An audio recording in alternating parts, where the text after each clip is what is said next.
Oh shit.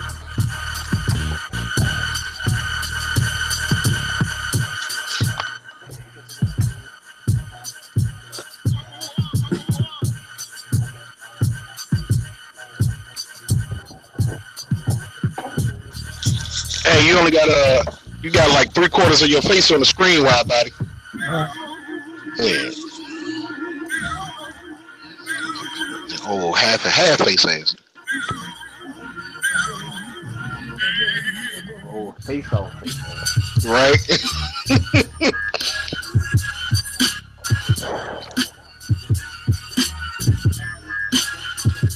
What up, RTO?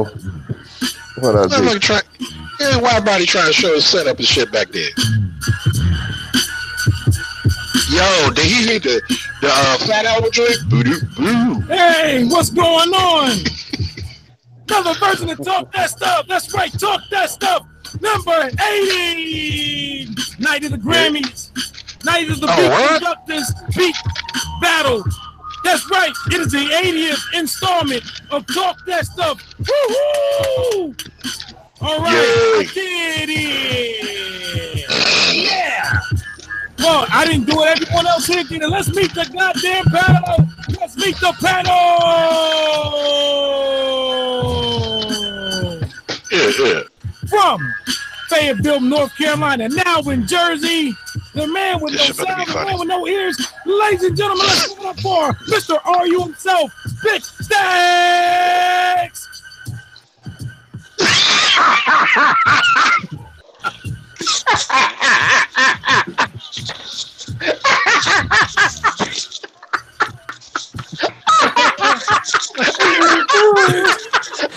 Can't hear nothing, man. Yo, sound, man. Oh shit. Yo. Big Stacks.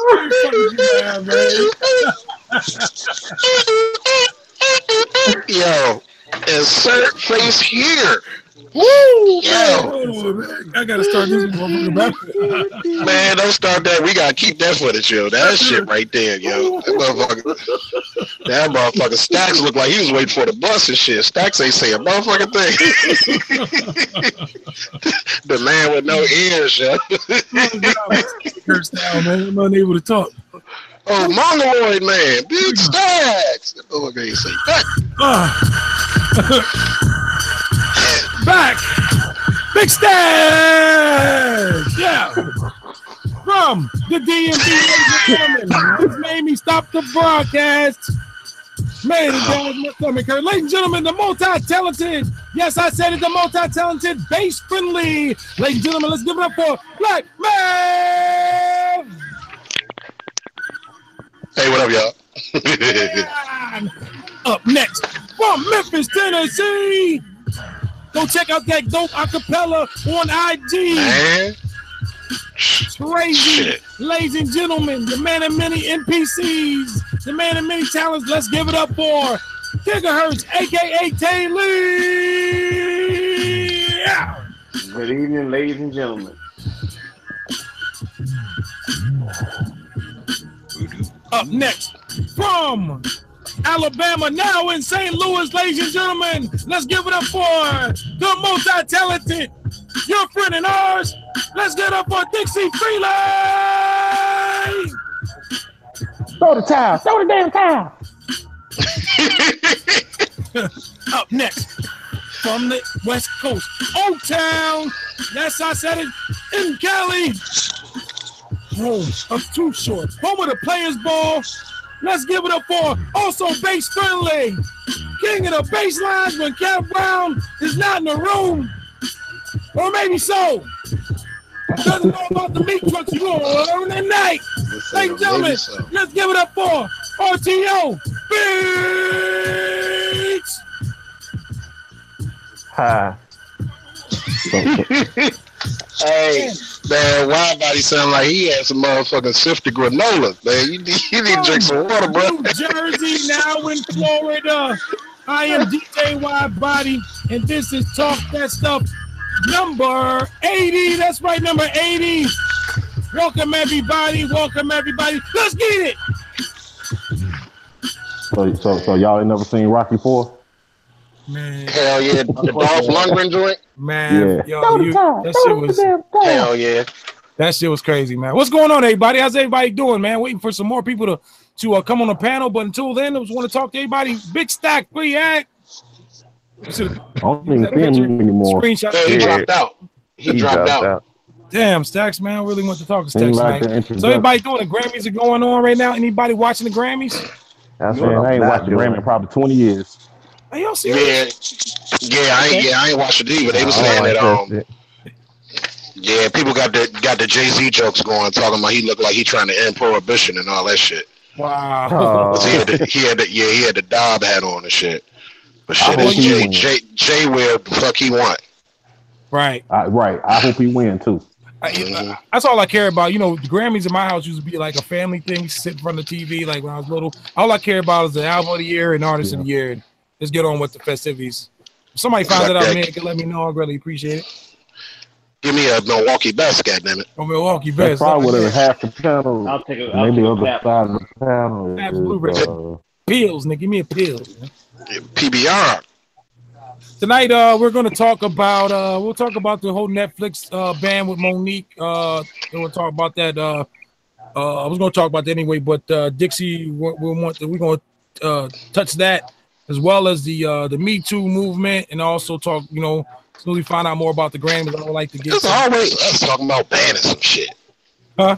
And I said it's always us talking about banning some shit and be doing the most cool shit ever. Yes, that's what I want to talk about because I had mixed feelings. Fuck out of here. I'm pretty selling wolf tickets and shit. Yeah, I'm pretty stern. Like she should have just shut her mouth, man, and you know what I mean. She said some. You know, people were just making fun of it all over the internet. If you know, everyone's seen it. You ready to talk about this now, WIDEBODY? Let me see. I also want to get a couple more people in. Hey, Stacks, you hear me? He back? I like that. I like that topic you had about the jobs, man. The what? The job. You saying about everybody's job? Oh yeah, no doubt. Oh yeah, I wanna know what's the craziest, weirdest fucking job that you guys have had. Let's start with that shit. What's the craziest job? I mean, it's gonna be some funny shit. Mav already said something that's had me fucking. What's the crazy? I'm gonna think of something else since I said that joke. I got a crazy one too, but I'll wait. I'll share mine. All right. To me and Diggerhurst, it might not be crazy, but if you're not from the country, it's gonna sound crazy. Picking up rocks. Picking up rocks. Yeah. Do tell. So I don't think I'm that country though. Okay. Well, I'm sure you've heard of this though. So whenever you build a pasture for cows, the first thing you have to do is pick up all the rocks in the field. Mm-hmm. Damn. Oh, I ain't never heard this shit here. So my cousin, he's self-employed. He's a millionaire. He owns a lot of like agricultural businesses and shit. And so he all had a bunch of pastures and shit with cows because he sell cattle and shit. So whenever he was getting ready to build a new pasture, he always like round up a bunch of us, teenagers, and we be out there picking up rocks and shit, throwing them on the back of it, all in a dump truck, just throwing them on the back of the dump truck and shit. Take like a week. Dang. To do. And, how was that? And I remember one time, it was hot as a motherfucker, man. But I remember one time, one of the guys walked too close because we had a rule: don't walk up to the dump truck because we all tossing rocks. And the dude walked too close to the dump truck, and somebody was just a little short on their throat. That rock hit him in the top of the head, man. God damn, man! These rocks, man. Oh, they was huge. Oh, I'm talking about fucking. That motherfucker kind of rock that will make you spread. Yeah, make you spread your whole hand. Pause. Make you spread your whole hand. Them kind of rocks. And so when the dude threw it, he didn't put enough on it. Yeah, he put enough on it. Dude foolishly walked up to the dump truck, and it came right on top of his head. Man, his head was bleeding and everything. Damn. But my last, So you have enough on it, but you had enough on it. You did. But the last time I did that was spring break, the week of spring break of like 94. And the reason I did it then, because I was like over that kind of, I mean, not that kind of work, but I was kind of graduated from picking up rocks. You know what I'm saying? So I told my cousin, you got to give me the cool jobs. You know what I'm saying? So so the last week I did that, I did it because my barber told me he had a pair of Jordans he was gonna sell me. So I called my cousin, hey man, I need to make a quick $100. He's like, well, I'm gonna build this new pasture. I need somebody to pick up the rocks and shit. So I was out there hot spent all fucking week. Went back to my barber. So, all right, man, I got the money for the Jordans. Oh man, I was just bullshit. I was like, shit. I could kill you right now. Like you don't know what I went through. Damn. That's a pretty gnarly right there. Picking up rocks. Damn. Yeah, that's it. Yeah. But you mad? What? Can you reiterate what you say? You should say This a pause right here. But I winded up. Damn. How do I say this? Nah. How do I say this without? Fuck. Go ahead to somebody else, man. Come back to me, man. Let me figure out how to say this. Crazy job. Okay, I had two crazy ass jobs. First job, well, back in high school, senior year of high school, I started selling vacuum cleaners. I was the orange joints. You sell orange Kirby's. Yeah, $14 Kirby's, man. I had my stick though. I sold some units though, man. But yo, I went to some of the craziest people's house. I always would go in the morning, and the wife would be there. She'd be so excited. I pull all these dirt pads, and if I can get in you to your bedroom and pull that stuff out your mattress, I usually would sell them, but I kind of felt awkward. You know, they wasn't letting me in their bedroom, so I sit there and pull up 100 dirt pads off the floor after I vacuum with your vacuum for like 30 minutes. So I gotta talk. Always the quote was, I gotta talk to my husband. So one time I had this sale. You know, I used to. They said, well, my husband will be home soon. You guys want to eat dinner? So I showed the husband did a show. We used to call them shows. So they were gonna buy it. So I sat down for dinner with him. So at the end of the night, I would start packing my stuff up. And so he reaches out to give me the credit card. And I go jump. I go for it and trip over the Kirby box, man. Just missed They say, nah, we ain't gonna sell you that shit. We ain't gonna buy that shit from you, man. But that was a tough job. All commission, too. Hey, WIDEBODY. Did you have to sit through that weird-ass orientation? We used to, every day we should go up there and get brainwashed, man. It's a good you ask Mary, you help me, man. If you got something to help your job out, you know how much a woman is worth, and then we break it down. You're worth like $70,000 a year. You mean your husband be mad if you want to get something to help your life out? They brainwash us every day, Dixon. Like, I'm telling you, dude, I went through that, and I went through it for a week. I said, you know what? Something is kind of satanic about this shit. I didn't even make it to the selling vacuum part. But I went through the orientation for to make that little $75 going through the orientation. That shit was wow. They said I'm like gold. You can make like $400 a week if you do 13 shows, and do you like, man, I gotta get these shows in. You come up like 10 at the most, but that's like, then they would make some crazy ass goals. And if you going on this vacation, you need one more sale. So what I started doing it, because they used to give me the runarounds, I seen they able to haggle with these people, and you can use their other vacuum cleaners as trade-in. So I was like, be out late night. I couldn't get nobody on the phone, so I ended up selling them shits for like $500. They said, you can't be selling these vacuum cleaners for $500. Meanwhile, like $13.49. So I was selling them, bring their old vacuum cleaners. They got mad as hell, man. I was selling them. How much you want to pay for this? That was called a case. Damn, WIDEBODY. Yeah. Then I worked Reese's 09 before I moved down here. I worked at a garbage reclamation plant. I was a maintenance mechanic there, fixing on the balers and shit. And rats and shit, and baby diapers and seagulls and rats and cats. Hell yeah. And shit. Hell no. Yeah, it was good money too, brother. The only reason I stayed there was I don't know why that shit pays so good, but it do. Because you got to put up with a lot of shit. Yeah. We get literally. I go to pizzeria for lunch, and like we can't smell it. Yeah, I almost got a sort of job real quick. Huh? What'd you say? I got the air fryer wing popping tonight. Oh, word. What flavor? That's what's up. Lemon peppers? Buffalo. Who that? Hold on, who that? Yeah. What that? Yeah. Buffalo was good. Yeah, that okay. Rats. We used to poison these motherfucking rats, and they skin would be like they fur and shit falling off. They'll come up right up to you. You don't know what's going on, man. You get that damn shovel, Whack 'em. Hey, why? It's funny that you say that Damn. because it's funny you say that because by our waste management place, someone must have done that.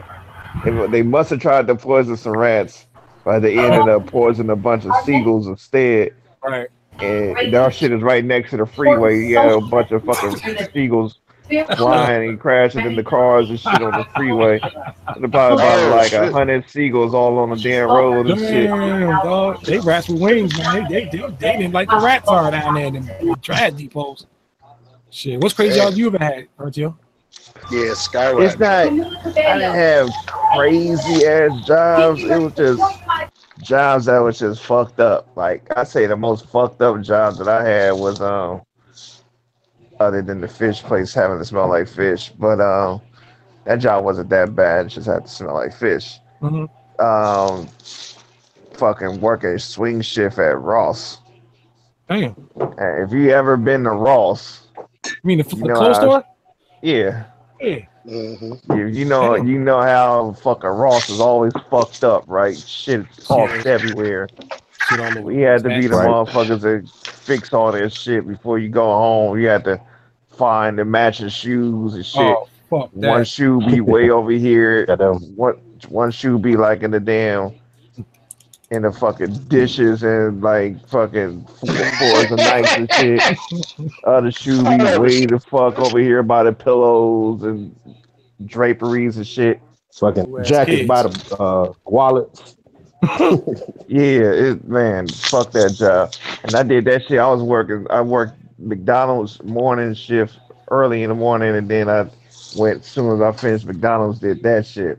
I was like, man, fuck this. Ain't no point in doing that shit. But I did that shit. I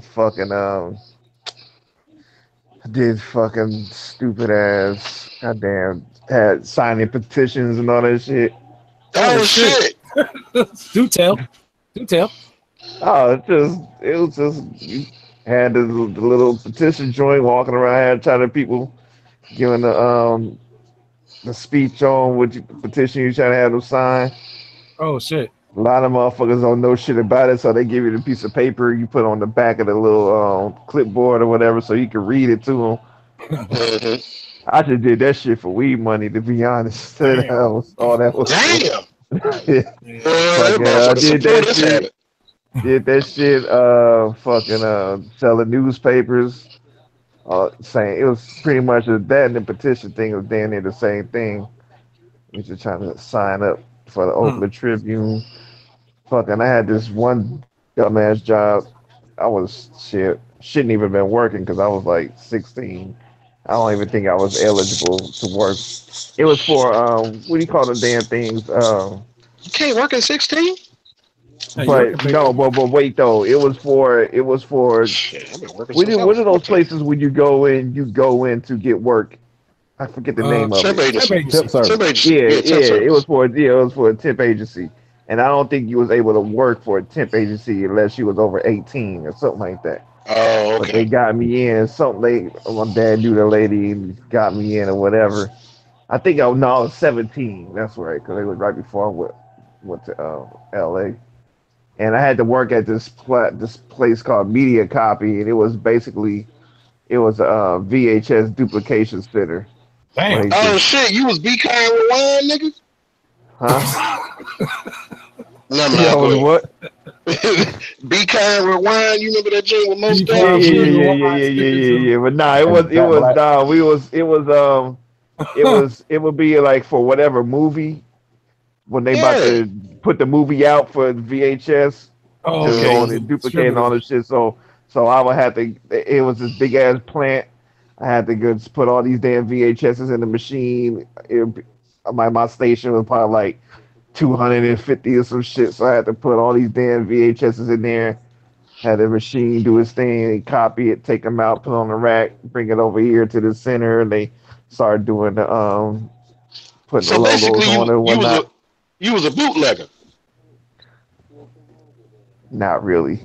Oh, I couldn't get like I couldn't I get fuck with you, copies man. of none of that. I couldn't get no copies of none of that shit. That nigga, he been at the motherfucker. So who you working for, RTO? What was the company name? Yeah. It was called Media Copy, but it was through the temp agency. Oh, Right. okay. And that shit was graveyard shift. I was 17 working graveyard, God damn, going nigga. home, and I'll finish work, and I get off like at 7 in the morning, and all my folks or whatever is outside at the bus stop on the way to school and shit. I Damn. just see everybody fucking posted and chilling and whatnot. I'm like tired as fuck, can't do shit, about to go home and go to sleep, and that shit. I remember one day I went to work, and this is probably the first week or whatever. I Nigga, wasn't used to doing that shit. So that shit sound like on my child lunch labor break, laws. yeah, it was fucked. Like my lunch break was like at 2 in the morning or something like that. The And fuck? then you could go outside. They got like a little food, a little roach coach, whatever come. Roach Cause coach, you can't get man. we can't get no fucking food at 2 in the morning where that The place what? is Hold up, located. roach coach? What the Hell fuck yeah, is you never heard of that? the trucks, the food trucks that be driving Yeah, by the food truck. Yeah, Hold up, but y'all call it the roach coach, yo? yeah. We call it bitches food trucks. Yeah, but you know what they call it. I mean, you call it a food truck too, but sometimes it Oh depends on the shit. quality, the quality of the food. If it's some Man, you bullshit, be then it's a careful on roach them coach. you be careful on them motherfuckers. We call it Meals Hell on yeah, Wheels. I done Fuck got that. sick off one of them shits. Nah, give me But some chips. Fuck them green hot dogs, nigga. nah, you don't go for that shit. Nah, Right? you only going for the chips. Hot Anything dog that's be packaged ashy as a bitch. Ashy and it green. had to be packaged and sealed. That's the only thing That you shit. fucking with. Shit, fucking hot dog look like it got melanoma and shit. Like hot Fuck that Yeah. dog. shit. But I went and got the food for my break. Was sitting outside, and, like everyone out here congregating, smoking their cigs and whatnot. And then when the lunch was over, everyone went in. They closed the door and locked that bitch. I fell asleep outside. And no one wake Oh me the shit. fuck up or none of that shit. I was just sitting there fucked. Like they wouldn't like I'm banging on the door. Ain't no one doing shit. So I just said fuck it, just walked home. Like Damn. that's Damn. it. And this is a long way from the house, so it was no buses, no nothing. I had to foot it 2, 3 in like the morning. 3 in the morning. Yo. I had to foot it like Man, I can't even tell you how many miles. It's probably about a good 10, 15 miles from my Yeah, house. that's a walk. oh, nigga, you did a motherfucking half marathon to the house? Hell yeah. At 3 in the I hope you had morning. on some good shoes at least. Mr. Oh Taylor, yeah, I you had there? good Right. shoes. Yeah, I So, had good Let me shoes. ask y'all this. yeah. Let me ask y'all this. When you had your first job, did you think it was cool to hear somebody say, "Yo, here it work"? Hell yeah, bro. Yeah, dog. I did. I don't know. No. You Felt know like what? I Calvin took and shit, pride in man. that shit when I was like 16, but I was 14 and That's 15. what I'm talking Nah. about. Yeah, man, Because it was listen. some summer shit, and everybody around here had a summer job. Yeah, And you exactly. wasn't out this bitch slinging, yeah. Talk about like your real job. I remember- Yeah, your 16-year-old job. I remember Dixie, you were talking the other day about. That was at fucking I CVS and too got robbed. Fuck I them too- niggas. I too was in that same boat, Yo, but I had to go out and cut lawns for my school clothes because school clothes my parents were gonna get me was like not what I was. You know what I'm Yeah. saying? Oh, Boy. they gonna get you. I Yeah, was they doing gonna lawns get at you. an early age, bro. My grandma gave me a used lawnmower for Christmas, man, and I grinded with that bitch, man. Man, me too, man. Hey, man, I got one. I had to go to LA. I had to be in like 13 or 14. My grandfather owned his own not landscaping, but he had like a tri company where he did like he built homes, he did plumbing, and he did electrical. So we was Yeah, Mr. demoing Jody. his house. Yeah, we was demoing his house. That shit was hella fun. House demolition was hella fun. So we sitting there breaking all kind of shit. So we did that shit, and he wanted me to start getting into electrical.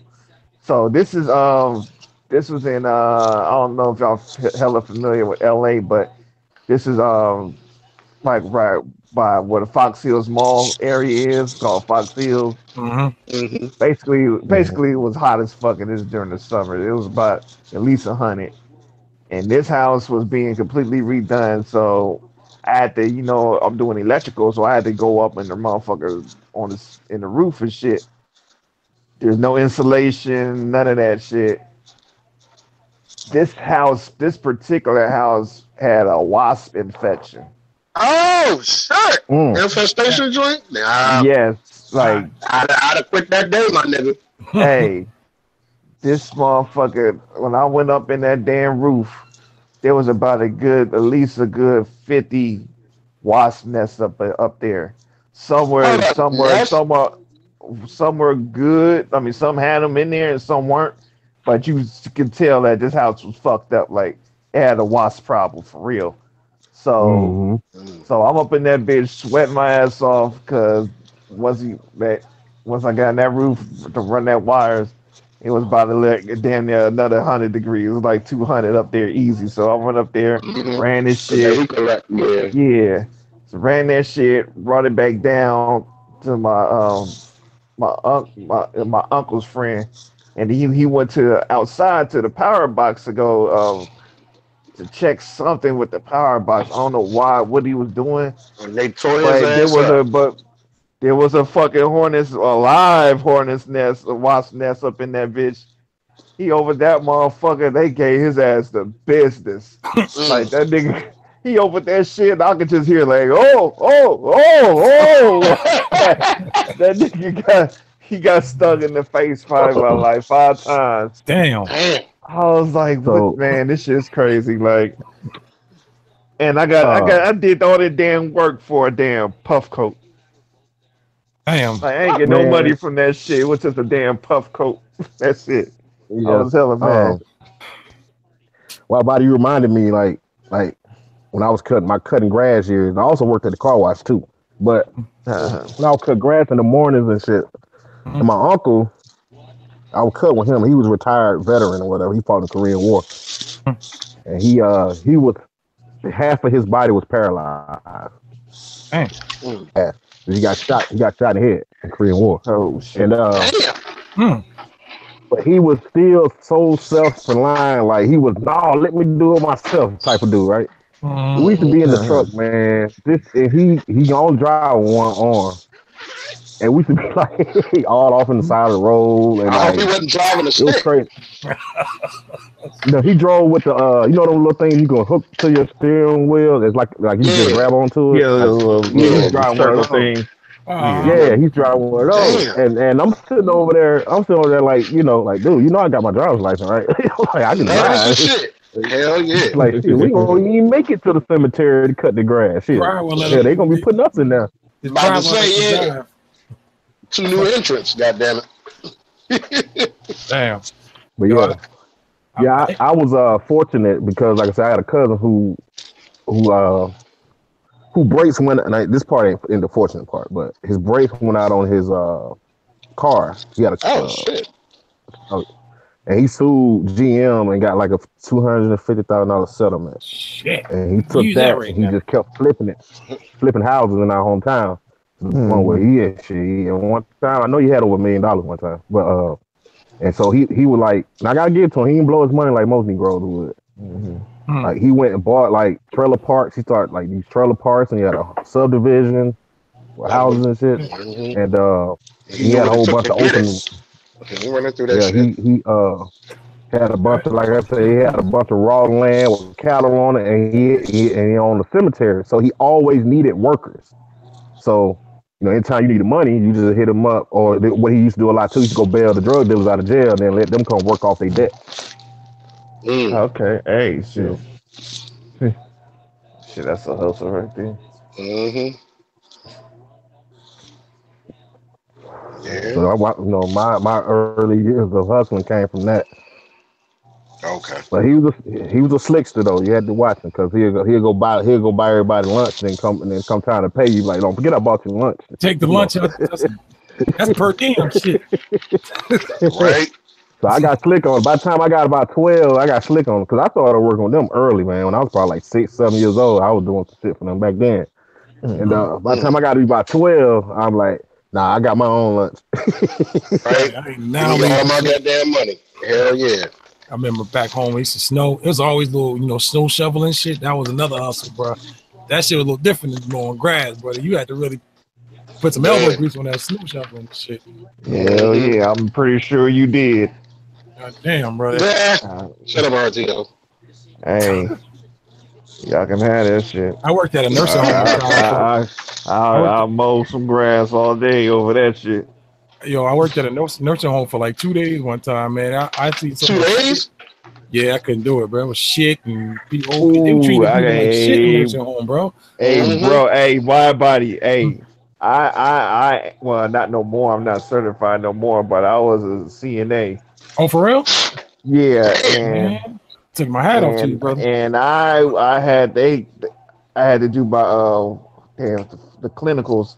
I had to do my shit this fucked up ass damn nursing home, and that shit made me not want to do it. Just that one nursing home I've been at, like, the conditions was fucking horrible. I'm like, man, that shit.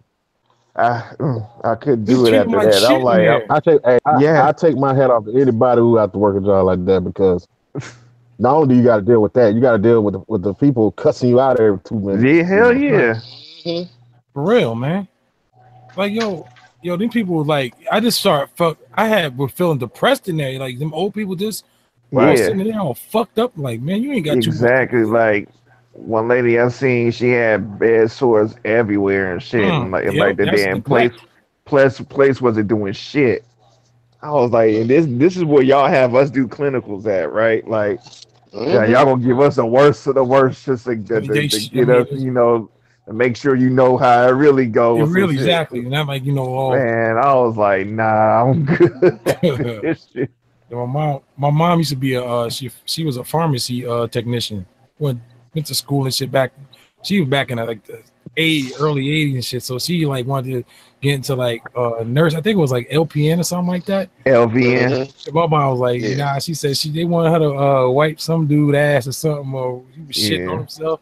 Mom was like, hell no, he ain't doing that. Even the car wash, like a lot of people don't know how hard. Like, people just think you work at car wash, you just watch cars. Nah. Hell no. I worked at auto. Every morning, now it was a hand wash joint, but it was a real car wash, but the automated part didn't work. So, damn. But the morning before I got there, the morning when I get there, every morning I get there every Saturday morning, the first thing I had to do was pick up all the trash around the car wash, and then I had the hardest part was cleaning them stalls, like the part that's in the center of the car, in the bay. Yeah. But it had like that grate over top of it. Well, that you have to take the grate up, and there's nothing but like stinky sewage mud, gunk. And I just have to take a shovel and scoop all that shit out and put it in a wheelbarrow, and I have to do each one and take them to this little spot, and then roll the wheelbarrow about 30 yards away and dump the shit, and then do each one, and then clean out the damn vacuum cleaners, and that shit was crazy too. Ooh, you probably found as soon as you open that motherfucker up. Fuck around and pull some that motherfucker up, all the goddamn dust is just on your ass, man. What's up, Mental? Welcome, man. What up, niggas? Congratulations, what up, man. Congratulations. Congrats on that. All right. And this motherfucker used to pay me in quarters, man. Oh, hell no. I've been robbing that motherfucker. Shit. Oh, I started getting his ass. I started charging extra from car washing. I was like skimming $2 off the top every time. Hey, man, we trying to catch the videos and shit, man. I'll try to catch them, bro. But I got them all. I had my man recording all of my rounds and shit, so I got them. I'm gonna post them. That's what's up. Yeah. I want to watch them joints. No doubt. So, like I was saying, the final. So there was like 12 of us in the beginning, right?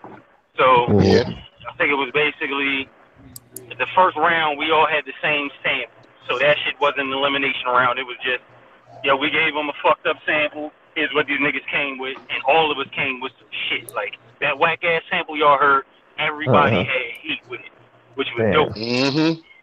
But based off of that round is how they paired up the one-on-one battles.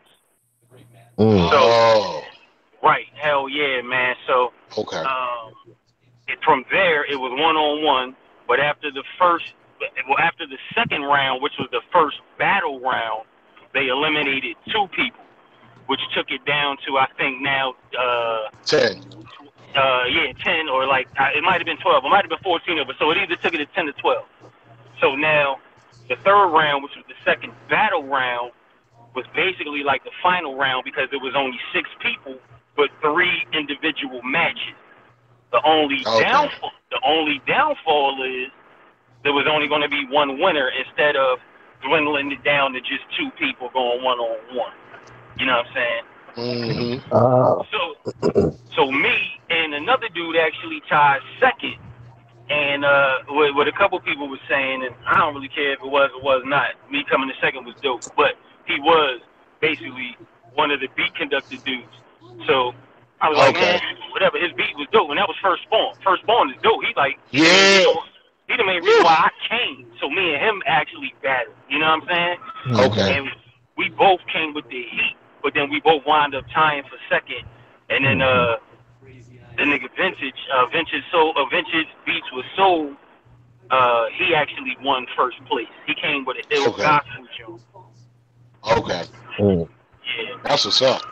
Yep. No. But so I had the crowd though, nigga. Like up until I had the crowd all of my beats.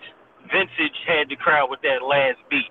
But yo, every beat the crowd was reacting like crazy, which was kind of what I went for. I really wasn't worried about the judges so much. I just wanted to see what the crowd was like, and because the judges were actually judging on specific things. That's why they had like 6-7 judges. Each judge had a different category to judge off of. Oh, okay. The crowd was just going off of dope shit. You know what I'm saying? And I was in full battle mode. Like every beat I had was hard as fuck. So. Is there anything you wish you'd done differently, Mental? Because I ain't never done a live beat battle, and I always just wonder, like, is there anything you wish you'd have done differently? To be honest, yes and no.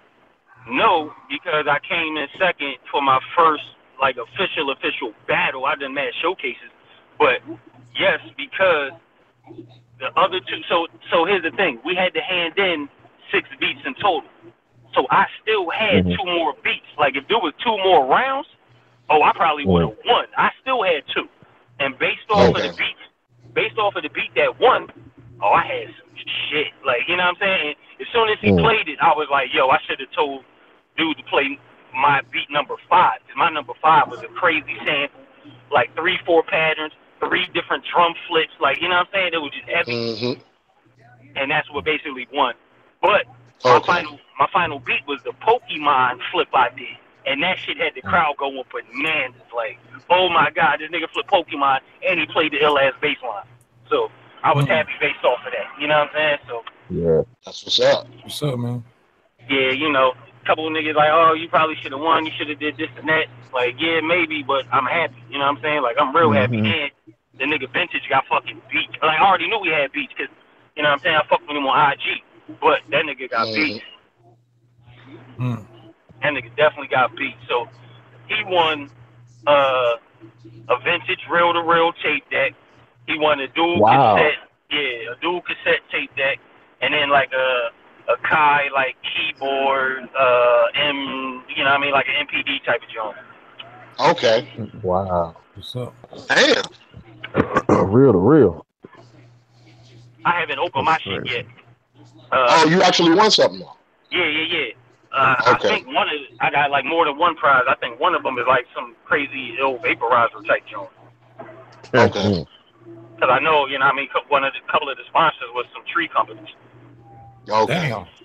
Was they actually burning on site? Oh, nigga, the fucking whole, the whole piece house lit the fuck up. Bruh, I tell you, yeah. Look, I had to keep stepping outside like, yo, I need some fresh air. God damn. Yeah, I was about to say, I saw you go outside. I said, damn. Yeah, but man. I can dig it, though. That shit. Yeah, you didn't even see me when I left because it got thick in that motherfucker. Hell yeah, nigga, God.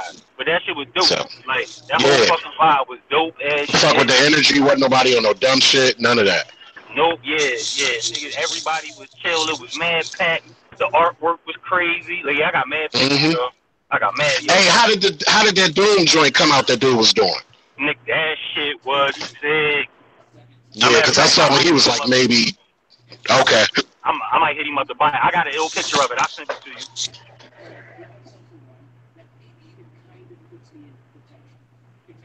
That shit was dope, though. That's what's up, man. Oh, and me and Sean J. Perry are connected. He gave me his number, told me to call him next week. That's what's up. Like, yo, this nigga fucking made hits for Mos Def, Talib Kweli, Sadat X. You know what I'm saying? Like, Common. Mm-hmm. Nigga, like, yo, here's my number, call me. Bet. That's shit. That's what it's all about. Hell yeah. Mm-hmm. Network.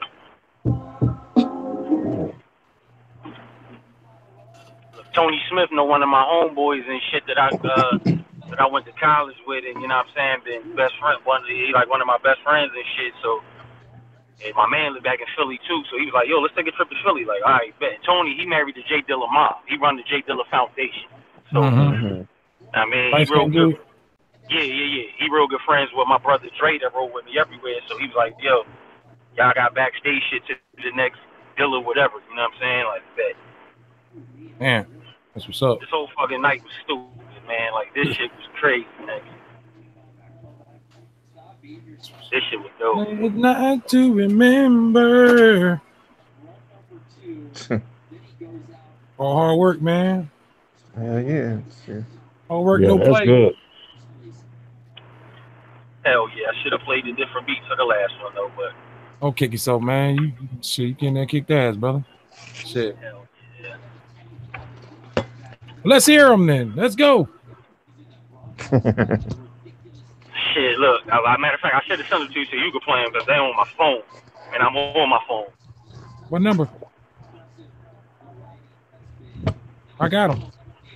Oh shit, you do got them. That's right. Number 4. That was the first one that got the crowd fucking whipped into a frenzy. I forgot I sent them to you. Get ready.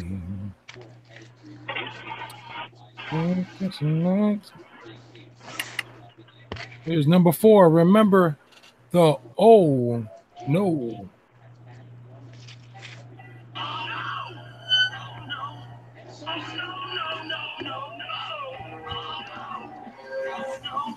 Hold on.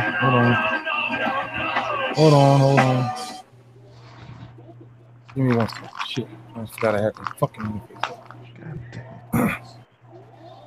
Extra master should put in this one.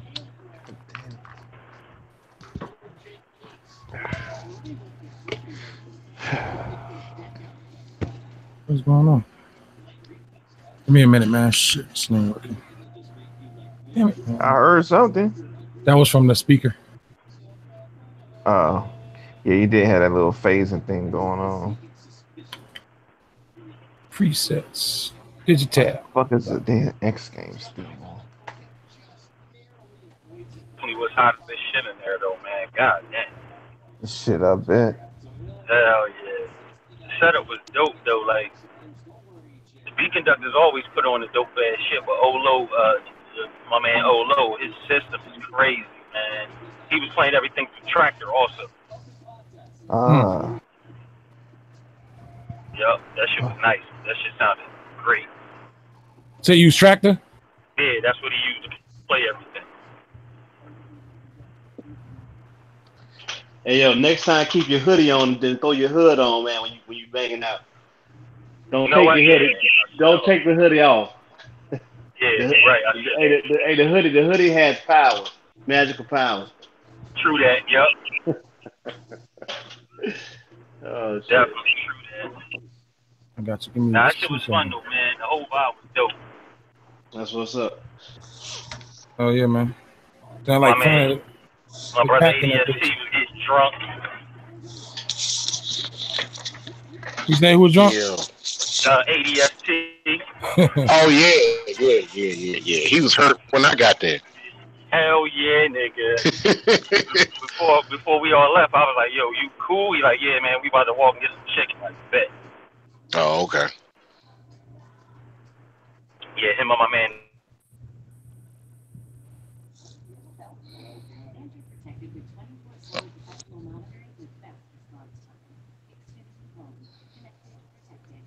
Did I just get booted in? Oh, no, never mind.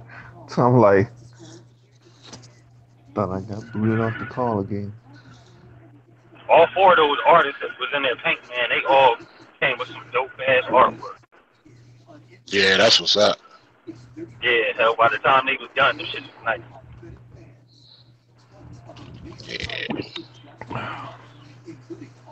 Here we go. One nigga that was in the corner seeing the big black dude, he flew in from Germany. Oh damn. Okay. Yeah.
That was dope. That was my favorite right there. Yeah, that was the first one I played, man. That shit had them motherfuckers like, oh my god.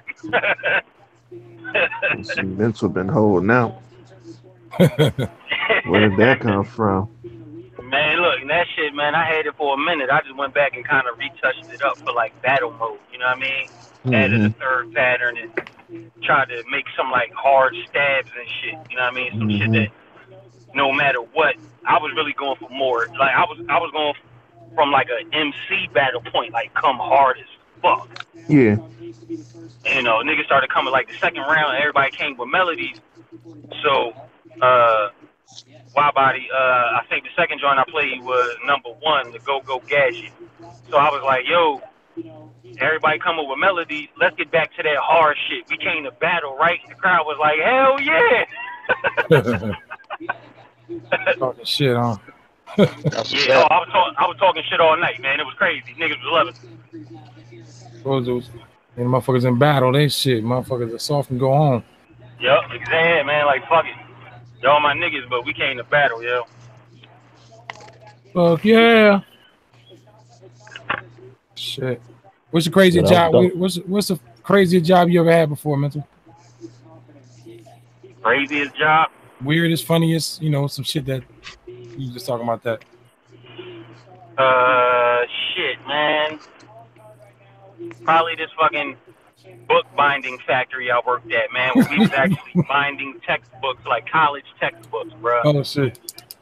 Yo, that job was so fucking backbreaking and so whack and so like, especially as a teenager, nobody wants to do that during the summertime. Bro, Yeah. me and my man Gary used to leave, walk across the street to this little, basically a corner store called the Trolley Stop. Yo, I would use the payphone, disguise my voice, and act like I had an emergency, act like there was an emergency. That when I got back from my break, they needed to tell me I needed to come home quick. Damn. Yo, I hated that job, yo. Yeah, you wanted like an easy summer job like McDonald's or some you know. Word, because I knew I wasn't going to stay home long, so I was like, yo, I am in. Me to do some regular shit. I'm about to get up out of here, yo. Hey man, don't let McDonald's fool you. That shit ain't easy. Oh, I worked at McDonald's and Burger King. Shit, especially when McDonald's. I don't know if they had them out there with y'all. Hardee's? Yeah, went down the street. Yeah, I worked at Hardee's, but I fucked around and got fined for smoking tree in the back. Damn. Yeah. He was in I was a college student though. Wow. I don't know y'all had him out there, but what was this? Like 2000. McDonald's had the 39-cent cheeseburger and It was what, Tuesday and Thursdays. Like one was 39-cent cheeseburger, the other one was like 29-cent hamburgers or some shit like Damn, that. bro. Yeah, we had that. That's when you worked there. Yeah, and I was on the grill, so it had all this shit ready. I'm splashing that old damn nasty ass burger. You ever wash fucking lettuce? grease, juice, and shit all on me. Like, you ever wash the lettuce? Or you the other way around? because the lettuce came in the pre-packaged. Yeah, it came in the bag. Yeah, they McDonald's had like the shredded lettuce and all that shit. Yeah. Well, not shredded. Well, I guess you I call heard it. that shit But is all It's basically shredded depending on what the burger was. yeah, exactly. There you go. I think What did you do at McDonald's? What was you at? So I was at McDonald's. This was like between like 94 and 95. So I did everything, bro. I did register. I did the fried shit. I did the specialty sandwiches, the grill. I did everything. Damn. When you did drive-through, did you have to take care of the fries too? Yup. Hell yeah. Okay, so they still did it the same thing. Okay. Same shit, man. You was running back. Look, basically sliding on the grease back and forth. Damn. Hell yeah. Hell yeah. Yo, the floor was hell yeah. man. Hey, did they make you order them damn shoes out the catalog and shit, the non-slip joints? Man, them shits ain't work. The fucking hell floor no, they grease. didn't work. That's the last thing that shit did. Moonwalking from station to station and shit. I worked at Burger King too, so Mental, you know about being on that brawl in the summertime. Yo, man, them fucking chicken sandwiches and shit, man. Hell yeah. No, we used to fuck. Look, the best thing about Burger King though was when you worked there was getting the chicken nuggets fresh out the grease. Yeah. The nuggets was banging straight out. But if them shit sat for more than 10 minutes, it was a rat. It was done. Yep. It was a rat. Why can't Burger King ever get their fries right, man? They never could get their fucking shit. They fries on point now. They are. Well, at least to me. I ain't had Burger King in a minute. Yeah, I ain't had Burger King in years. Yeah, after you work somewhere, you don't want that shit. So you know what used to give Burger King the advantage to me sometimes was that they put mustard on some of their burgers. Yeah, they do. They still do. You know actually. what I'm saying? Yeah, and that shit kind of, even if the burger tastes the same, it's like, oh shit, this bitch got mustard on it? Bet. Yeah. My favorite burger was a Wendy's burger. Hey, man, shit, you about to make me take off work right now. Shit. Talk about that shit. Fucking Wendy's should be hitting. They burgers was right just there. Yeah, fries, McDonald's. Ain't nobody fucking on the fries at McDonald's. I'm cool. I'm good. You good with me? The McDonald's fries, I ain't a fan. That's the one thing that I can't fuck with after working with McDonald's. I can't fuck with them fries no more. Hey man, it was some damn fries and that damn the sweet and sour sauce. So I used to do both of those with the damn orange, the high C shit. I can't eat none of that shit no more. My just shit that used taste to be, alone. My shit was the filet of fish with barbecue sauce or the sweet and sour, and then French fries and the strawberry shake. Hey, I love I used to make double fish fillets. Yo, hell yeah. Yup. McDonald's fucked up when they got rid of the high C orange, yo. Hell yeah, they fucked up with that shit. Yeah. Bastards. Yo, they replaced it That's with the best thing they had. orange soda. Yeah. Yeah, the high C orange came hand over fist right there. Yo, yeah, like fuck McDonald's now, man. That's some bullshit. Yo, I remember my dad used like that McRib, man. How you eat that shit, Dad? Hey, give me one of the McRibs. I fuck with the McRib for like one summer, man. That shit was alright, but then thinking back, like, nah, I probably never fuck with it. Yeah, now I still know what the fuck that shit is. They make the McRibs out of the same damn mats that they use for kindergarten to sleep on and shit. Yeah, exactly. No bullshit. That's real. Somebody said that sea lion meat. Every time I think of that McRib, I think about that Boondocks episode where Martin Luther King was on there. And he said, "Oh shoot, a boneless rib sandwich."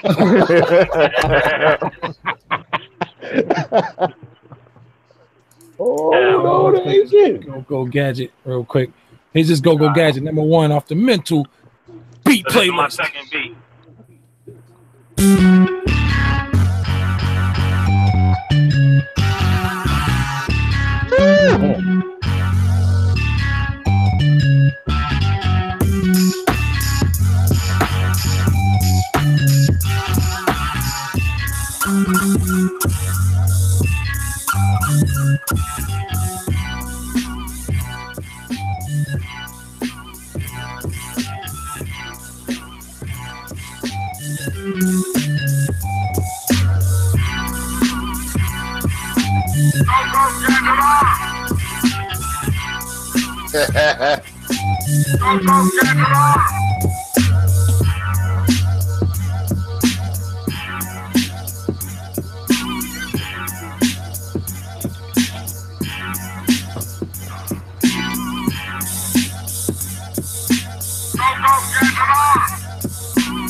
That was Go Gadget. Man, get this man. Someone mute that man. Hold on, I'll do it. Hey, I want to talk. Go ahead, Archie. I'm gonna start something. No. Go ahead. I want to talk about grown men and their emotions, and the men that wear their emotions on their sleeves. I want to talk about that. Shit. I want to see, what is the problem with these people out here that just take shit over the rainbow? I want to talk about that because I'm seeing a lot of that shit in society, man, and some of it, or work or play, whatever. Just want to talk about that a little bit because it doesn't seem like this was an issue 20 years ago, man. So what could we say we have more social? We're mingling more socially because of the internet, and we're dealing with different people from different places and different ethnicities and shit like that. Yeah, What are we? locales, yeah. I can't even say about the might be right about the ethnicity and stuff. Because I grew up. I'm pretty sure a lot of us grew up around like hella different ethnicities. I can't get the word out, but I grew up around all niggas. I grew up around all white people. It was straight. It was straight niggas where I was at. Chocolate City was Chocolate City for a reason. Because I grew up around a hell of niggas too, but also had white friends, Mexican friends, Asian friends, pretty much the whole damn rainbow, I guess you could say. But I grew up around niggas and whatnot. But even then, I mean, shit, there was no softness like how shit is nowadays. Nah, it was 70-30 white to black also. Damn. 1 in what is it? 1 in 4? 1 in 3? What was it, nigga? Something like that. What are your thoughts on that, Mr. Freeland? I just think the world's got much more sensitive, man. To be honest with you. I have to agree. Personally speaking, like I said, I had 3 older brothers, and them motherfuckers, they never stopped bullying and joning. So like, that shit was a rite of passage for me. But it's your favorite. Right. Looking back at it, I was mad as a motherfucker, but I'm glad I went through that. You know what I'm saying? So it takes a lot to get me to get in my feelings. You know what I'm saying? Right. Yeah. Like you have to say some shit super personal for me to get upset about it. Like, right. I just think. I'm sorry, I'm gonna cut you off. Yeah, that's all. That was it, pretty much. Yeah, I mean, like even then, like we called it capping. I mean, everyone capped. It didn't matter the race. Like if your ass was at school and you wore some fucked up shit, your ass got capped on by a white kid, you got capped on by an Asian kid, whatever. It didn't matter. it really didn't matter. Asian, that's gotta be hard. I mean, like, I just Asian gunning on you. Yeah, they got gunned on by us, and vice versa. They wasn't to take no shit, so they got with it too. It didn't matter. Everyone got it. Mm-hmm. All races. I think a lot of people, some people would just know their environment and not take everything too fucking serious, man. I think the world would be a lot better place. And yeah, man, it's crazy, man. I just, Digger Hurt told me not that, my older sister used to beat the shit out of me, man. Look, I'm a grown man now. Even when I got bigger than now, I just still couldn't put my hands on her. Boy, I shook her ass one time. No, we was out on a funeral in North Carolina. We was fighting over the back seat. We got one of them big silhouette vans, them Oldsmobile joints when they first came out. It was back at like 93. They pulled my shirt. I grabbed her ass. Drapes in the back. You not going to shake the shit out of her. The last time we had any physical, she realized that she can't. You know what I mean? But I don't know, man. It's just crazy. Things have just been going on as far as people and just in the TV and in the news. You see all this shit going on, especially the internet, man. It's like, did anybody see that video that it looked like it was at McDonald's? These two little Bobby Smurder looking motherfuckers was that talking shit to some dude. He came out and body slammed the shit out of little boy. Y'all see that shit? No. Oh man. Y'all see he John Cena that motherfucker. He had him, picked him up. Oh, I picked that shit. Yeah, he hit him with the British Bulldog joint. Motherfucking belly to back joint. Yep. This shit up. Was that? I did see this. Man, he tried to throw that nigga the boy got knocked out. Yeah, I did. He tried to throw that nigga up in the light fixture, yo. Yeah. I don't know what happened. I just saw what happened. They must have said I just saw the boy get sniped. I didn't see the whole footage, but he fucked old boy up. Him dropping him wasn't good enough. He had to try to get him to the ground quicker.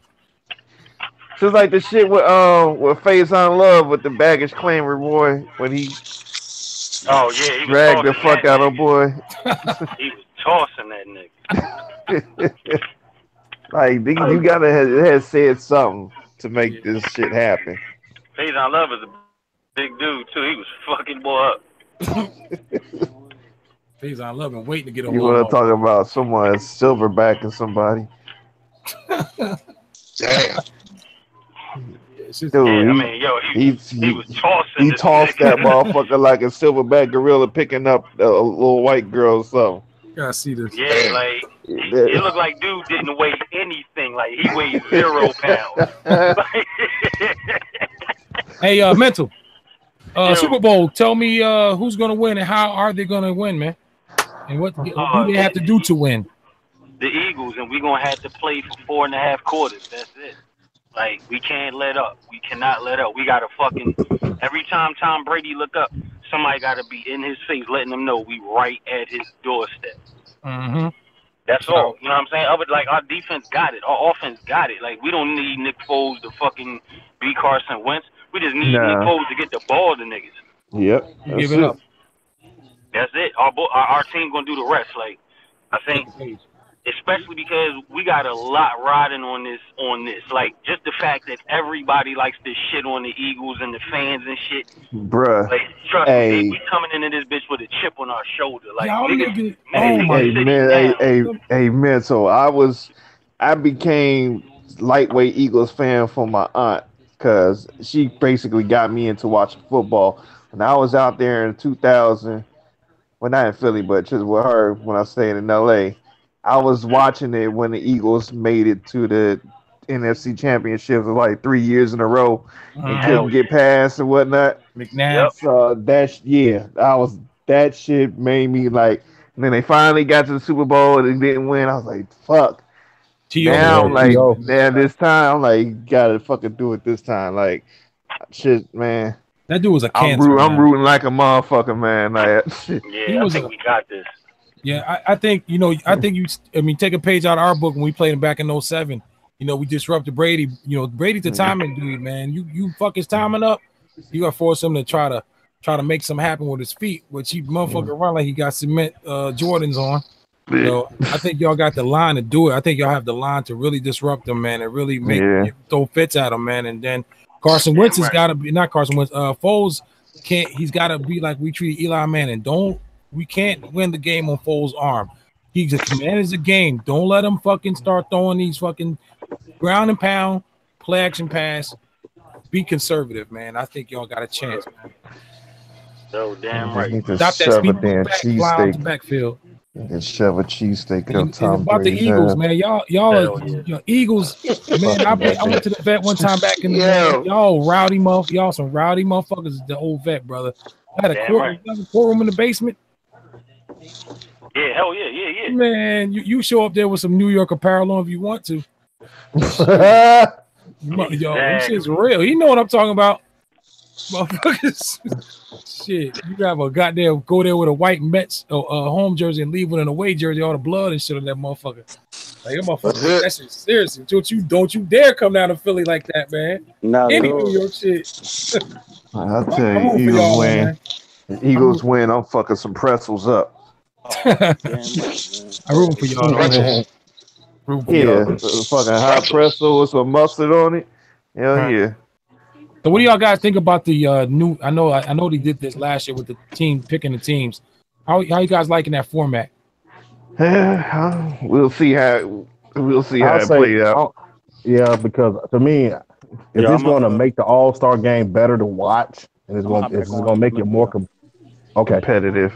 If it's going to make it more competitive, then I'm for it. But like RTO said, we don't know until we see it. Yeah, that's going to work out. I think they still needed to televise the pick stuff. That would have been good to watch. LeBron go get Kyrie? Did he get Kyrie or? Yeah, he got him. He picked them up. They're on the same squad? Yep. You know they were looking at that was the number one. That was the elephant in the room. Will he pick up Kyrie? Yeah, he got him. If he wouldn't have got him, you know how the media would have spun that shit. He got KD too, I heard. He got KD. When's all the festival? I know my birthday's next week on the 7th. What is that shit? The 18th or something like that? 18th? February 8th. That's pretty late. February. And we're just gonna this whole season started off funny. Because normally, the All-Star is in LA. Oh. Normally the All-Star game represents the half of the season. All right. We already in the second half of the season, like before the All-Star break. Can we say that? Can we say that Isaiah Thomas is a cancer in the locker room now? Can we go ahead and say that, or we want to wait a little bit? A cancer in the locker room? Yeah. I mean, every time I turn around, he's in the news talking about you should blame me for the losses. Heard he's talking shit about Kevin Love. Yeah, I thought that was whack of him to be the new guy and coming in and trying to accuse somebody of faking the injury. That's crazy. Yeah. That's and he got history. Like, as a former athlete, that's the worst thing you can say about another athlete is that they faking an injury. Yeah. Oh, you talking about him being sick? The whole sick thing. Yeah, sick. Yeah. I mean,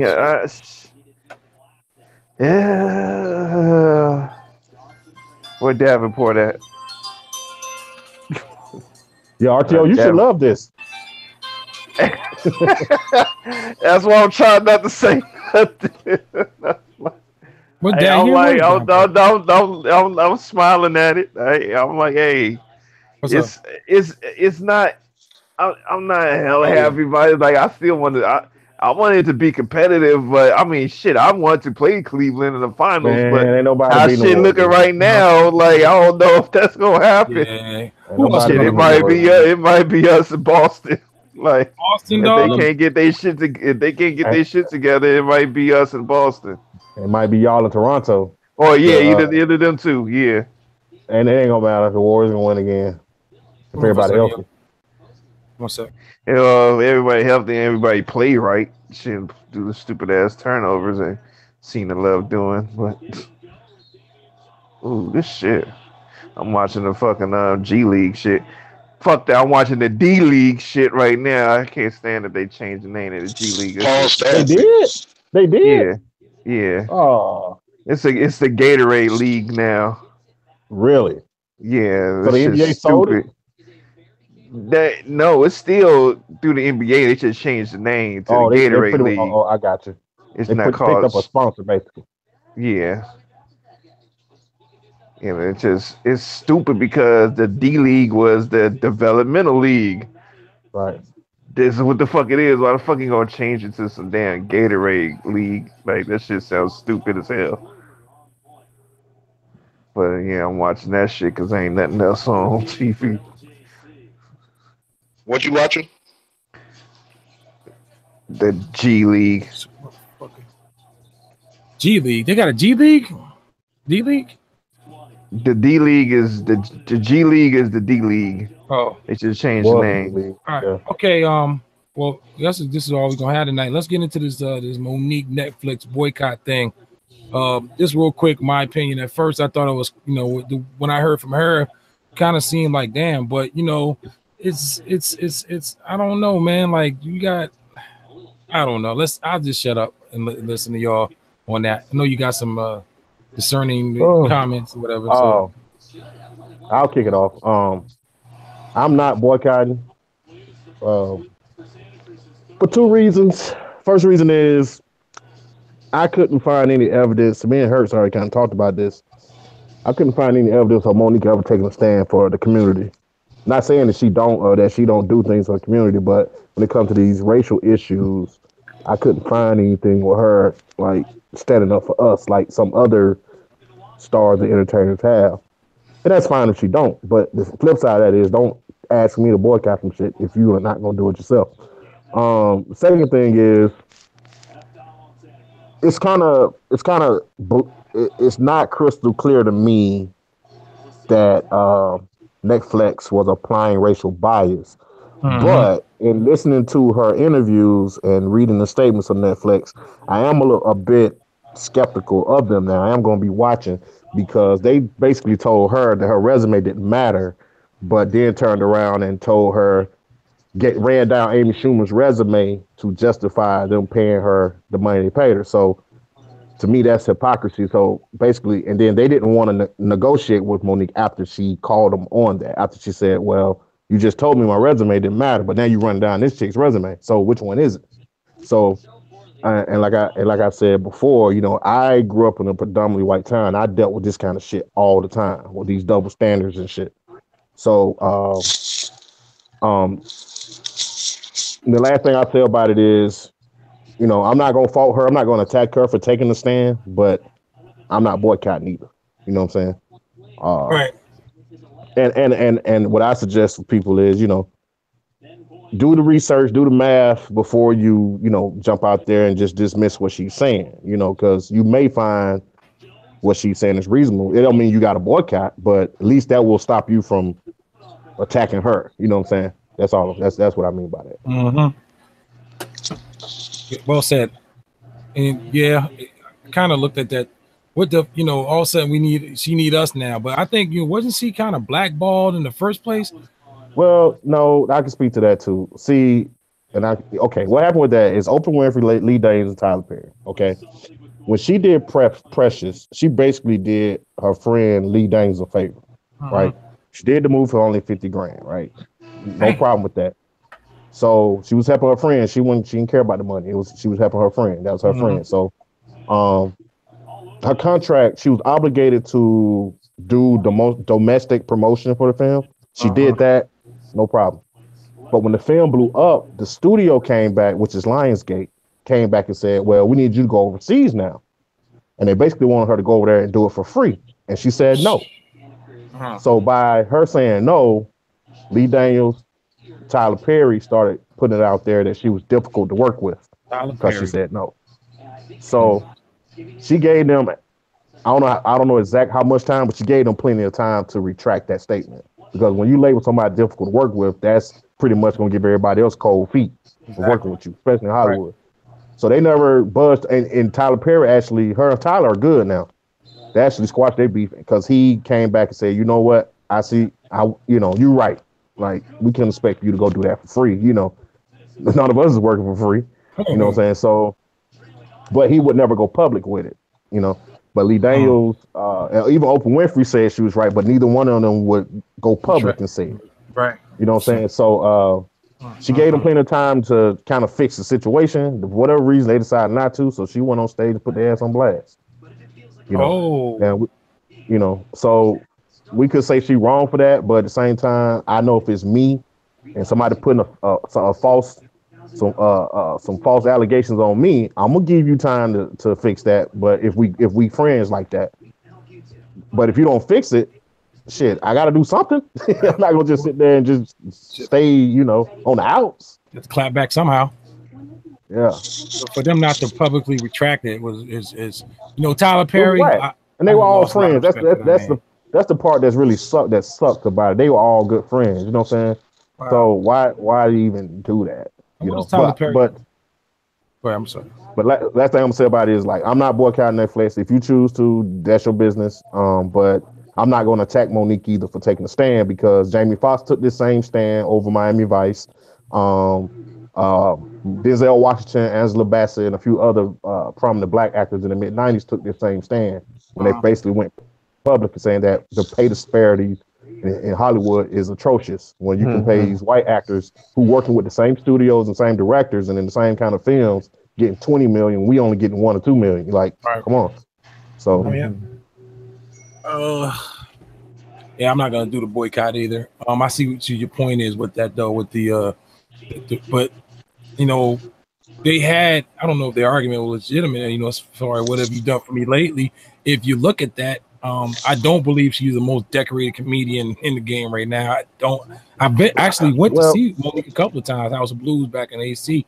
Did a hell of a show, man. I laughed my ass off, and I'm not really a female comedian type of, it takes a lot to make me laugh as far as a comedian, because I'm looking at the skill set, man. And I it's weird how as a comedian, I just think I've watched a couple of her stuff, and it's okay. It's not bad, but I wasn't blown away either. Right. As far as that comment about her making the most decorated comedian, it's a fallacy, because she's saying she's the most decorated comedian. No, she's one of the most decorated entertainers. Because if she's telling the truth about the trophies and shit, she got more awards than damn near anybody just off their impressions alone. But she had like 64 awards, but that was for her being an actress, not a comedian. So that's why I said it's a half truth. Yeah, she got more awards than everybody, but it wasn't for being a comedian, it's for being an actress. So what she should have said is, I'm the most decorated entertainer. Now that would have been the truth. Now, when it came, another thing we say about Netflix is, even if, whatever happens with her, but Netflix at least knows people are going to be watching. So when Tiffany Haddish is up for her deal, when Leslie Jones are up for their deal, who are clearly, hotter than Monique right now, they're going to have to make sure they do right by them. Right. Because they know people watching. Right. That's agreed. Well, RTO, what are your thoughts on that, man? Man, I really don't.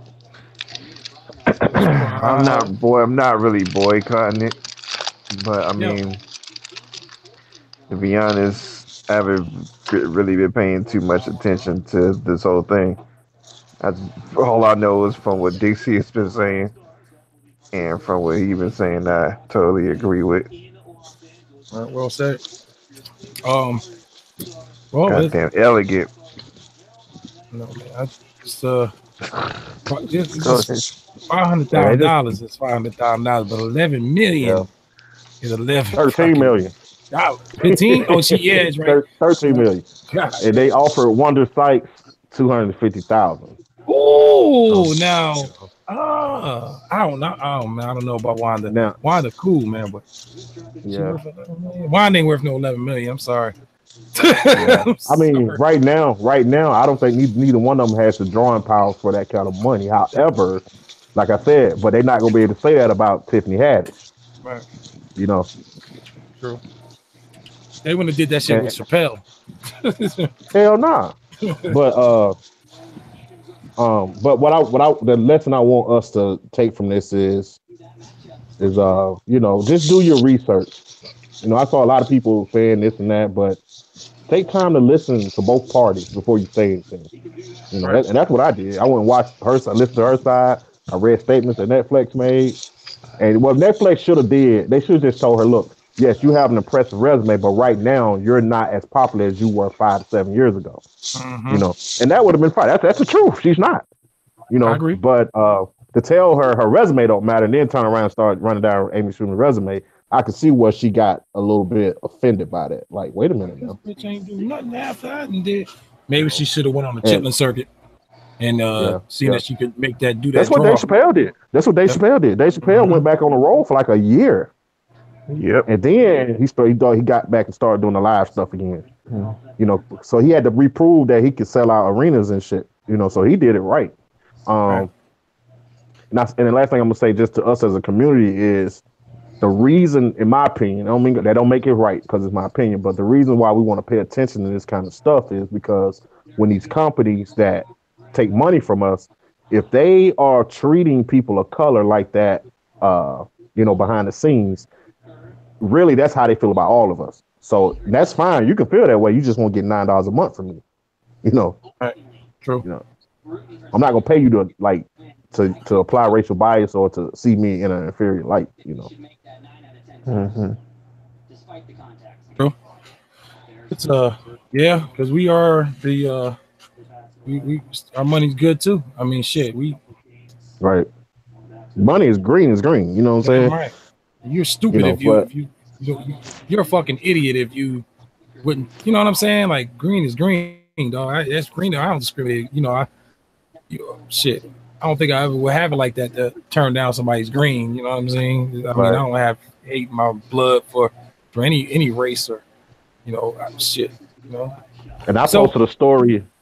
I swear I'm gonna shut up after this. I posted a story of Taraji P. Henson said that compared to Brad Pitt and the white actress in that movie, Benjamin Buttons, she said she got paid sofa change in comparison to them, you know. So, but this is nothing new. They've been doing this shit, and they still doing it. And I'm gonna tell you what it's really prevalent at. If you look at the budgets for black movies, it's so much smaller than those white films. That's why Black Panther is so huge, because it's like the biggest budget ever. They finally opened a black film. Man, I thought NWA had a big budget, but a lot of that had to do with Ice Cube being in Hollywood. You know what I'm saying? So a lot of investors for that movie probably in his own bread. Well, I think Tyler Perry is going to meet a man. You know, what Spike Lee wanted to do, and today, you know, what he did, and you know, Tyler Perry kind of, man, like what is you gotta be, you know, you can't. That's your friend. You can't go out and you know what she wants you to do, and you know, don't really know what's going by what you said about them not making a public, you know, retracting that shit publicly. Like, dude, like you gotta.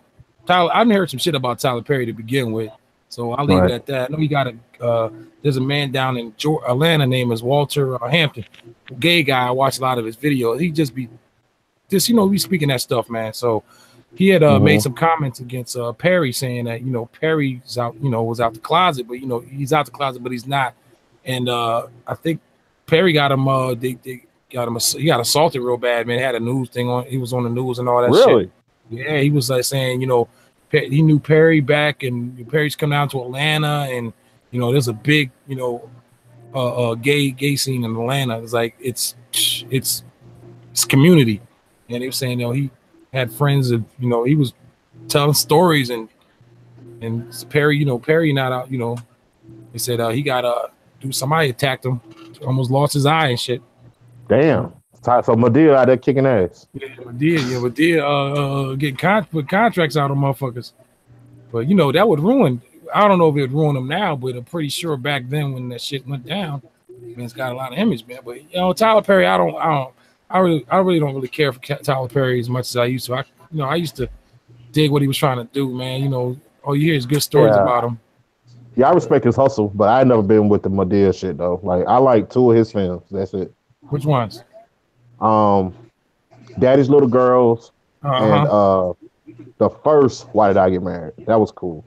Yeah, and I saw that because Jill Scott was in there, because I got a woman crush on Jill Scott. So whatever she's in, I'm trying to watch.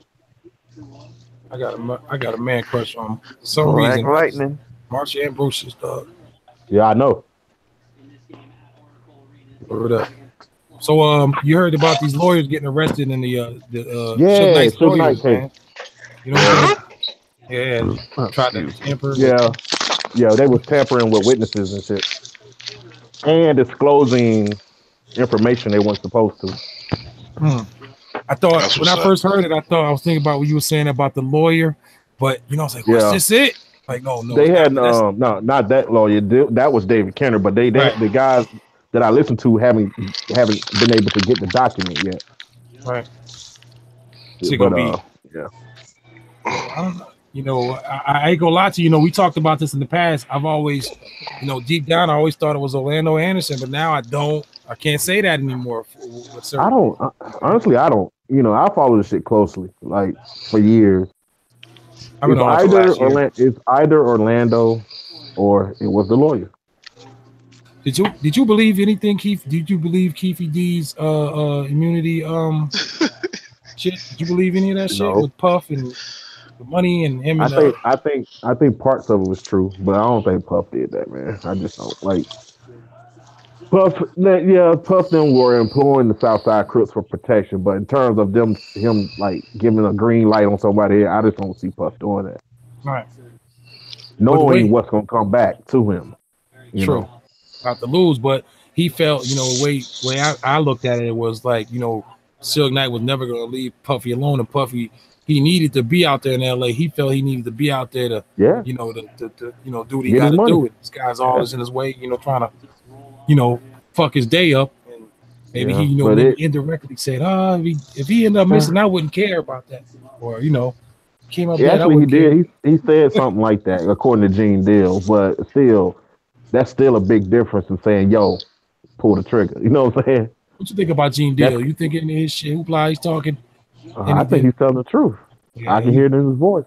Right. You know, he's telling the truth. If you listen to his stories, you know, but even he said, you know, Puff didn't they make that call right to kill Pac. Like Tupac was on some dumb shit, man. That's what got Tupac killed. If the Orlando theory is true, like, why all them homies around? Why do you need to go punch this dude? You know what I'm saying? You know, I love Pac, but Pac was on some dumb shit by that time. Wilding. I like Me Against the World, Pac, man. Me too. With Death Row, man, that was my nigga. And I said it back then. I said it when it got to the press that he signed a Death Row. I said Tupac gonna be dead soon. I said it back then because I knew he was the guy that Suge needed to like Suge. To me, was like he put the battery in his back, and he would be the one that would go do it. Like he couldn't. Like Snoop has a certain level of restraint to him. Like he's a thinking man. You know what I'm saying? Like Pac the type he's all with it. You know what I'm saying? Yep. So Snoop, that's why you're around now. Snoop. Well, we all know Snoop's a very smart individual. That motherfucker's not stupid. And you know what he was saying when he, you know, I'm cool with Biggie. Like, man, I ain't, you know, I gotta respect that man for that. Just because Pac got heat with him, smoke with him, don't mean you gotta have smoke with him. Right. Snoop knew what it was. You know, Pac was there. Pac was like a shoot first, ask questions later type. You know, let me do this now, I'll regret it later type of dude. I know people like that, man. Just go off of emotion, man. That can be reckless, man. Right. That ultimately was his demise, man. Was, you know, being just. He was, man, but I was like, man, Death Row. I know he was out there in Cali, man. That whole Death Row shit, you know, that shit was. I remember I was in the service at the time, man, when the All Eyes on Me shit dropped in, and I personally love that album, man. That was one of my. I did back then. I love the first disc now, but the second disc, some of those songs didn't age so well. Right. You Can't See Me played in a booming ass system. That's it. That's the first song I heard from that album, man. Like, oh shit! But I think this ain't the end of it, man. And I'm, you know, I've been wrapped up in the last maybe year and a half, just getting, you know, just watching a lot of documentaries and shit like I haven't before. Man, WIDEBODY, if you're interested in this shit, man, I'm gonna put you on the 3 channels. Okay. And you will get all the information you will ever want. Okay. Heard up. Damn. You know, I kind of find that shit, you know, the old days of how, you know, Death Row was Suge Knight seemed like he was a smart dude. It just seemed like his ego and his he had a. I'm gonna tell you exactly what Suge Knight was. Suge Knight was a deviant. He's the type of guy that would just do shit just to see what your reaction is. Like there's story, like I said, when I put you on these channels, like these channels that I deal with, and I know a couple of the guys, they go back and interview people who are around, like literally right there on YouTube. And now that they doing live streams, they doing live stream interviews and shit too. And one of them was talking about how Suge Knight was used to brag about peeing on dudes' feet in the shower when he played at UNLV. Like, who does that? For real. And he thought it was funny. Like, that's, man. He made a lot of enemies, man. Motherfuckers coming. That could have been anybody coming up back on Suge, man, following that nigga motherfucker around. Probably seen him at the fight or something. You know, this Suge Knight created a lot of enemies, man. You know, it's crazy to see him in the court, you know, all like, you know, weekend. It's just like, I'm just surprised the nigga ain't dead. Yeah. I think he's gonna die in jail. I think he's gonna die in jail. No, I'm surprised he ain't got rolled up on like years ago. It's like you hear all this shit this motherfucker did. It's like, how is this motherfucker still alive? Like, it's too much shit this motherfucker's been a part of. It's like, come on, man. But y'all call it RTO? But y'all call out on the West Coast pushing the line? He pushed the line too far. Way. I'm ready for the Death Row movie. I'm ready for that Death Row movie, and I need technical advisor to be on point with the shit. I need real life shit going on there. I think that shit will be, you know, I don't want. Let's get some new blood directing. Now that dude, what's his name? Producer, the director. Yeah, he can take a seat. We need somebody in here. I don't give a fuck if we get a white guy. Just make sure that the shits of facts are correct, and let's convey that shit, and they could be a dope. There's a lot of storylines back there. When I put you on these channels, WIDEBODY, you gonna thank me because you're gonna get all the background stories you ever thought you wanted to know. All right, that's what's up. But when we saw him in Chicago, I purposely said to him that the movie was cool. I was hoping he was gonna ask me to, like, so why did you say that? You know, because then I could have ran it down for him. Right. But yeah. But he cool people, you know. He stopped eating his food to acknowledge us. I'll say that. Right. You know, I'm not gonna give them all the blame because I didn't see the movie. Let me just say that I did not see the movie. It's kind of hard because I was thinking like everyone was thinking we was gonna see the movie. We was gonna see shit that we didn't know about. That shit, but it wasn't. It was basically the same thing that we all knew about. So I thought maybe it would be more in depth to things that we not well. Well, that's not his fault. That's that's just because we grew up during that era, so we knew everything. Yeah. Right. But the part that you don't know about though is his childhood. Now that stuff I knew I kind of heard about it, but to actually see it play out on screen. Like the Baltimore days when he lived in Baltimore, like when he first got to Oakland, like that stuff. Yeah, he never really gone in depth before, so that stuff is going to be new to you. Right. I didn't know about that. Yeah. Like I was hoping they touched on Marin more. Right. Because is Marin your area, RTO? Marin, because Pac was in the jungle. The jungle was the Marin projects. Is that North Cali or is it where is that? No, it's right after San Francisco. When you cross the Golden Gate, the Golden Gate Bridge. You keep going down, that's Marin. But I'll say this, WIDEBODY. I'll say this though, like when you do ever get around to watching it, like when you see how he grew up, it kind of explains why he would fly off the handle the way he did. So much. Kind of had to. When you got FBI agents kicking in your door when you like only 7, 8 years old, that should have fucked with you. You know what I'm saying? Damn. It's like the only time like they showed the only thing they did Marin is when he got in the fight with old boy. When he came back and the kid got killed. Yeah. I was like, God damn it! I wanted to see more because they don't never talk about that. Are you guys up on the whole outlaw? What I watched his interview the other day with Fatal. You know, he had Oh god damn, that was nasty. left out, or I think it was Fatal. One of the old members that left, he was just saying how the Outlaws, you know, Edie and Noble and Noble just they'll do shows and they do want to do new songs and they be going all across the country doing Hail Marys and shit. Like, yo, man, it's cool. First couple of years, man, 20 years, we still doing Hail Mary and shit, man. Like, yo, it's like, yo, stop eating off that, man. Like, yo, I don't know. I you know, it's. Dude, just wait till I send you these channels. That's all I was saying. I mean, listen to that nigga Gonzo. That nigga Gonzo don't give a fuck, man.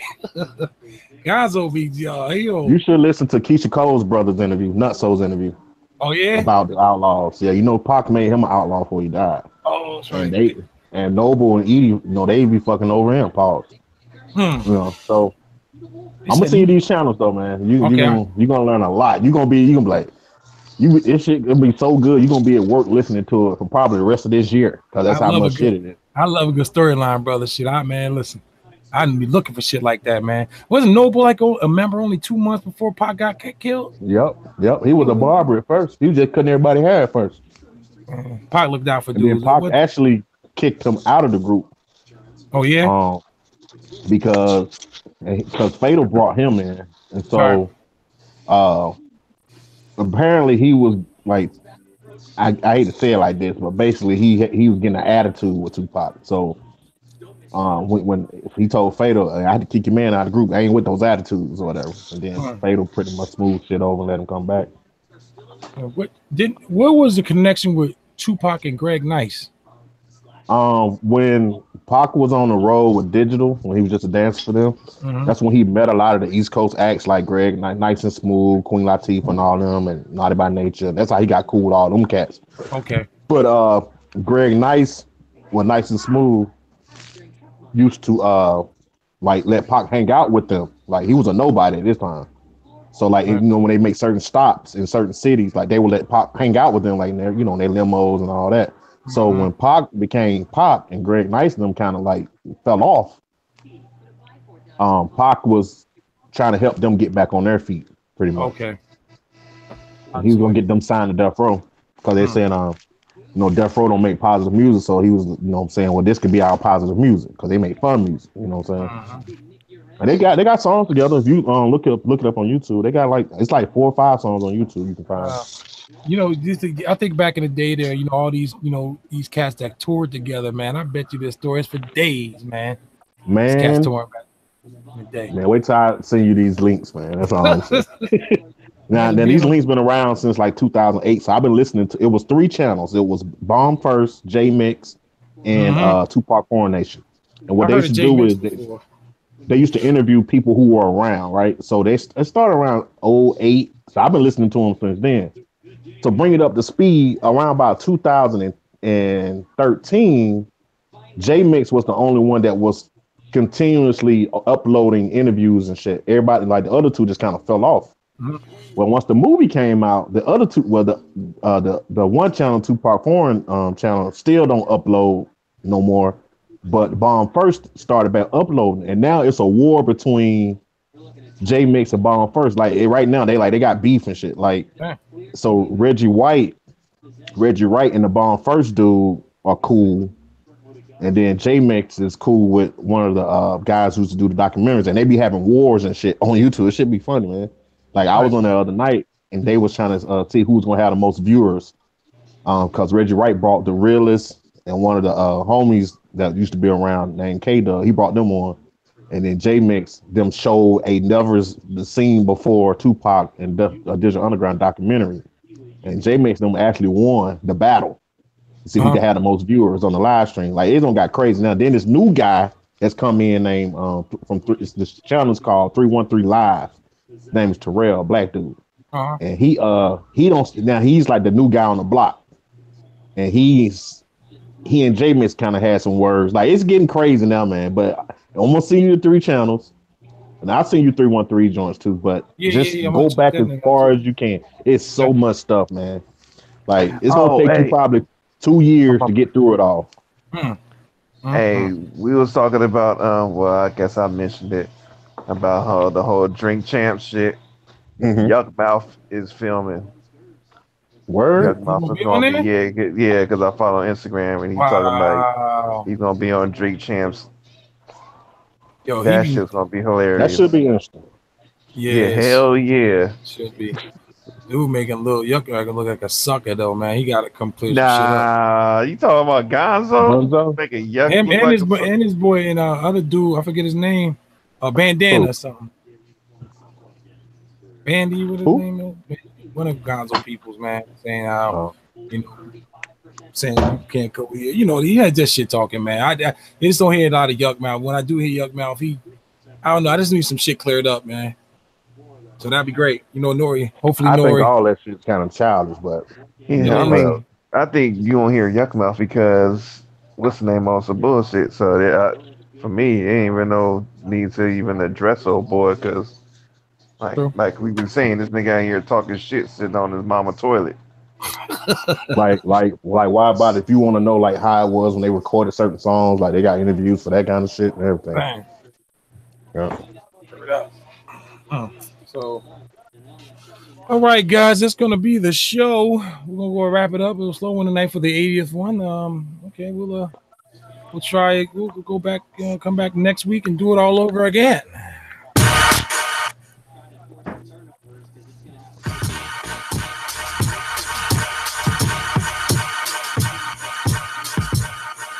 Just everybody watching the Grammy.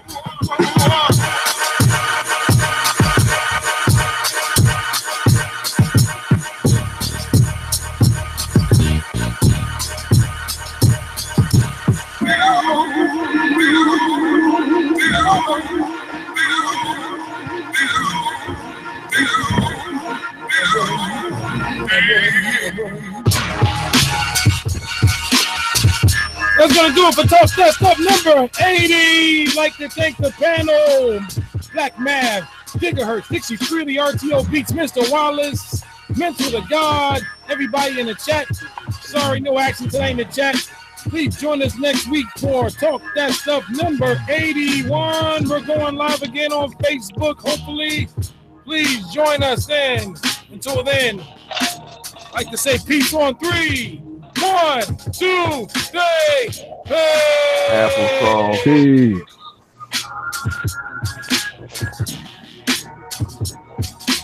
Peace.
Man, that beat stupid.